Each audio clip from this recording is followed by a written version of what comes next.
হয় চাওক, মই যি স্থানত এতিয়া উপস্থিত আছোঁ এই স্থানডোখৰৰ পিছফালে এটা চৰকাৰী কাৰ্যালয় আছে।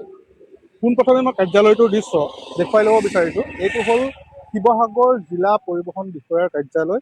আৰু ইয়াৰ পৰাই যিহেতু জিলাখনত যিসমূহ যান বাহন চলে, সেই যান বাহনসমূহৰ যিসমূহ নীতি নিয়ম ইয়াৰ পৰাই নিৰ্ধাৰণ কৰা হয়, বা যান বাহনৰ ক্ষেত্ৰত যিসমূহ নীতি নিৰ্দেশনা থাকে সেই নীতি নিৰ্দেশনাসমূহ প্ৰকৃততে পালন হৈছেনে নাই এই কাৰ্যালয়টোৰ পৰাই সেইসমূহ পৰীক্ষা কৰিব লাগে। কিন্তু এতিয়া বিষয়টো এনেকুৱা যে জিলা পৰিবহণ বিষয়াৰ কাৰ্যালয়ত প্ৰকৃততে কি ঘটে, যে নগৰখনত শেহতীয়াকৈ যান জঁটৰ সমস্যা বৃদ্ধি পাইছে, আৰু অন্যহাতেদি যিসমূহ ম্যাদ উকলা বাহন নগৰখনত এতিয়া পিটপিটাই ঘূৰি ফুৰিছে, যাৰ ফলত বিভিন্ন সময়ত নগৰখনত যান জঁট হয়। কিন্তু এই ক্ষেত্ৰত জিলা পৰিবহণ বিষয়াৰ কাৰ্যালয়ে যি ধৰণে মনোযোগ দিব লাগিছিল, যিসমূহ দায়িত্ব তেওঁলোকে পালন কৰিব লাগে, সেই দায়িত্বসমূহ পালন নকৰাৰ ফলত এতিয়া অধিকাংশ বাহনৰে ম্যাদ উকলি যোৱা বাহন, আৰু অন্যহাতেদি নগৰখনত যিসমূহ বিক্ৰম নাইবা বেটেৰী ৰিক্সা চলি আছে, যে নগৰখনে ইমানেই বেটেৰী ৰিক্সাৰে ভৰি পৰিল যে সেই বেটেৰী ৰিক্সাৰ ভৰ এতিয়া নগৰখনে বহন কৰিব নোৱাৰা হ'ল। গতিকে এই জিলা পৰিবহণ বিষয়াৰ যিসমূহ দায়িত্ব, সেই দায়িত্বৰ পৰা ফালৰি কাটি তেওঁলোকে কেৱল মাত্ৰ এটা কথাতেই ধ্যান দিয়ে, সেই বিষয়টো হ'ল যে বহিৰাজ্যৰ পৰা অহা যিসমূহ মালবাহী ট্ৰাক, সেই ট্ৰাকসমূহৰ পৰা ধন সংগ্ৰহ কৰা, অন্যহাতেদি বিভিন্ন স্থানৰ পৰা নিয়ম ভংগ কৰিছে বুলি তেওঁলোকে ধন সংগ্ৰহত ব্যস্ত থাকে। এই মুহূৰ্তত মোৰ সৈতে দুটাকৈ সংগঠনৰ বিষয়ববীয়া আছে, মই তেওঁলোকৰ সৈতে কথা পাতিম যে জিলা পৰিবহণ বিষয়াৰ কাৰ্যালয়টো আজি বহু দিনৰ পৰা এই ক্ষেত্ৰত অভিযোগো উত্থাপন হৈ আহিছে যে নগৰখনত বেটেৰী ৰিক্সাৰ ভৰি পৰি যে সকলো নীতি নিয়ম উলংঘা কৰি তেওঁলোকে বেটেৰী ৰিক্সাক অনুমতি প্ৰদান কৰিলে, যাৰ ফলত গোটেই সমগ্ৰ নগৰখন বেটেৰী ৰিক্সাৰ ভৰি পৰিল। এতিয়া যান জঁট সৃষ্টি হয়, অন্যহাতেদি ম্যাদ উকলা বাহন, আৰু যদি কোনো কোনো স্থানলৈ যায় আপুনি দেখিব যে যিসমূহ মাটি কঢ়িয়া টিপাৰ অধিকাংশতে নাম্বাৰ প্লেট নাথাকে। এইসমূহৰ বিৰুদ্ধে কিয় জিলা পৰিবহণ বিষয়াৰ কাৰ্যালয়টো অভিযান নচলে?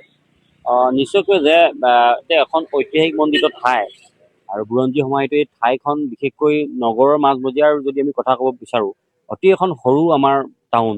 গতিকে এই টাউনখনত সঘনাই যান জঁটৰ এটা সমস্যা আজি দীৰ্ঘদিনৰ পৰা সৃষ্টি হৈ আহিছে, আৰু ইয়াৰ এটা আমি স্থায়ী সমাধান বিচাৰিছিলোঁ। কিন্তু এটা কথা আমি ক'বলৈ, তাৰ এই স্থায়ী সমাধান বিচৰাৰ সময়তে আচলতে শিৱসাগৰত নাম্বাৰ প্লেটবিহীন যিসমূহ গাড়ী ইতিমধ্যে চলা ফুৰা কৰি আছে, এই ক্ষেত্ৰত কিন্তু জিলা পৰিবহণ বিষয়াৰ কিন্তু কিছুমান ইয়াত গুৰু দায়িত্ব আছে। আৰু সমান্তৰালকৈ যিসকল লোকে আচলতে ই ৰিক্সাৰে নিজৰ পেট প্ৰৱৰ্তাইছে, আমি তেওঁলোকৰ এই বৃত্তিটোক লৈ আমি ক'বলগীয়া একো নাই। কিন্তু যি হাৰত আচলতে এক অপ্ৰতিৰোধ হাৰত আচলতে দ্ৰুতগতিত যি ধৰণে আচলতে ই ৰিক্সাৰ ইয়াত বৃদ্ধি পাইছে, সেই মৰ্মে আচলতে টাউনখন ইমান ডাঙৰ নহয়।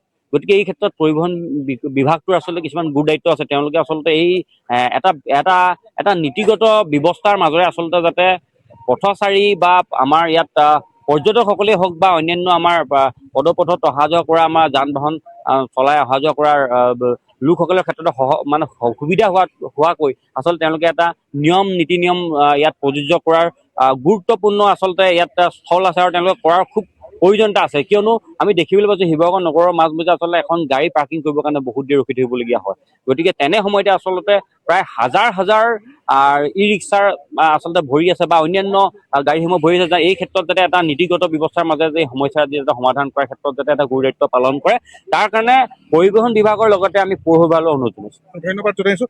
জাতীয় সংগ্ৰামী সেনা অসমৰ ৰেডীত আছে, কি ক'ব? বিষয়টো যথেষ্ট গুৰুত্বপূৰ্ণ আৰু স্পৰ্শকাতৰ এই কাৰণেই যে নগৰখনত বহন ক্ষমতা লাহে লাহে কমি আহিছে। ইমানেই বাহনৰ অনুমতি প্ৰদান কৰা হৈছে, ই ৰিক্সাৰ অনুমতি হওক, ম্যাদ উকলা বাহনৰ বিৰুদ্ধে তেওঁলোকে ব্যৱস্থা গ্ৰহণ নকৰে, বৰঞ্চ তেওঁলোকে কমিশ্যন সংগ্ৰহত ব্যস্ত থাকে। কি ক'ব এইবোৰ বিষয়ে?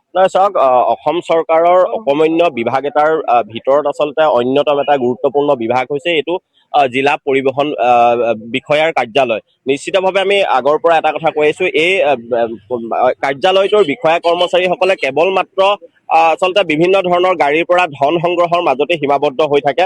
শিৱসাগৰৰ ৰাজপথত আচলতে কোনো ধৰণৰ নীতি নিয়ম নমনাকৈ গাড়ীসমূহ চলাই থাকে, বা ইয়াৰ পথচাৰীয়ে কি ধৰণৰ সুবিধা অসুবিধাৰ সন্মুখীন হয়, এইবোৰৰ ওপৰত কোনো ধৰণৰ গুৰুত্ব প্ৰদান এই বিভাগটোৱে আজিলৈকে কৰা দেখা নাই। আমি বিভিন্ন সময়ত দেখি আহিছো যে কেৱল মাত্ৰ সাধাৰণ দুই এজন মানুহৰ আচলতে হাৰাশাস্তি কৰাৰ নামতে আচলতে বিভিন্ন ধৰণৰ কাৰ্যকলাপ কৰি থকা দেখা যায়। কিন্তু বৰঞ্চ সঁচা অৰ্থত শিৱসাগৰ টাউনত যি ধৰণৰ অনিয়ম সংঘটিত কৰি আচলতে নিয়ম বহিৰ্ভূতভাৱে যিবোৰ গাড়ী চলাচল কৰি আছে, অত্যাধিক হাৰত বেটেৰীৰ আচলতে চলাচলে সমগ্ৰ মানুহৰ যাতায়াত আচলতে অসুবিধাত পেলাইছে। তাৰ পাছতো বিভাগটোৰে অকমান্য বিষয়াসকলে তেওঁলোকৰ ওপৰত নাকি লগোৱাৰ ব্যৱস্থা গ্ৰহণ নকৰাটো সঁচাকৈ দুৰ্ভাগ্যজনক এটা বিষয়।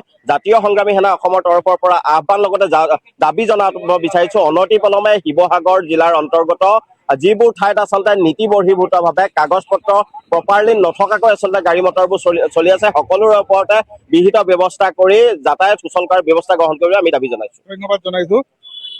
এইটোৱে হ'ল বিষয় যে শিৱসাগৰ নগৰখন যথেষ্ট সৰু আৰু ইয়াত পাৰ্কিঙৰ যিহেতু ব্যৱস্থা নাই, আৰু নগৰখনত দিনক দিনে ই ৰিক্সাৰ সংখ্যা বৃদ্ধি পাইছে, আৰু ইয়াৰ আঁৰৰ প্ৰকৃত কাৰণটোৱেই হ'ল যে জিলা পৰিবহণ বিষয়াৰ কাৰ্যালয়ে হওক নাইবা পৌৰসভাই হওক, এই বেটেৰী ৰিক্সাসমূহক অনুমতি প্ৰদান কৰে, যাৰ ফলত ইয়াৰ সংখ্যা বৃদ্ধি হৈ এতিয়া তীব্ৰ যান জঁটৰ নগৰখনত সৃষ্টি কৰা ম্যাদ উকলা যিসমূহ বিক্ৰম আছে সেইসমূহৰ বিৰুদ্ধে ব্যৱস্থা গ্ৰহণ নকৰে। নম্বৰ প্লেটবিহীন যিসমূহ টিপাৰ চলি আছে সেইসমূহৰ বিৰুদ্ধে ব্যৱস্থা গ্ৰহণ নকৰে। তাৰ পৰিৱৰ্তে এই জিলা পৰিবহণ বিষয়াৰ কাৰ্যালয়ৰ পৰা এটা বস্তুৱেই নিয়ন্ত্ৰণ হয়, এটা বিষয়ে নিয়ন্ত্ৰণ হয় যে সেইটোৱে হ'ল কমিশ্যন ক'ৰ পৰা আহিব, আৰু ইয়াত অধিক গুৰুত্ব দিয়ে। আৰু এই ক্ষেত্ৰত দুটাকৈ সংগঠনে ইতিমধ্যে প্ৰতিক্ৰিয়া প্ৰকাশ কৰিছে। সদৌ টাই আহোম ছাত্ৰ সন্থা আৰু জাতীয় সংগ্ৰামী সেনা অসমে ইতিমধ্যে দাবী জনাইছে যে এই যান বাহনৰ যিসমূহ নীতি নিয়ম, সেই নীতি নিয়মৰ ক্ষেত্ৰত জিলা পৰিবহণ বিষয়াগৰাকীয়ে মনোযোগ প্ৰদান কৰক, অন্যথা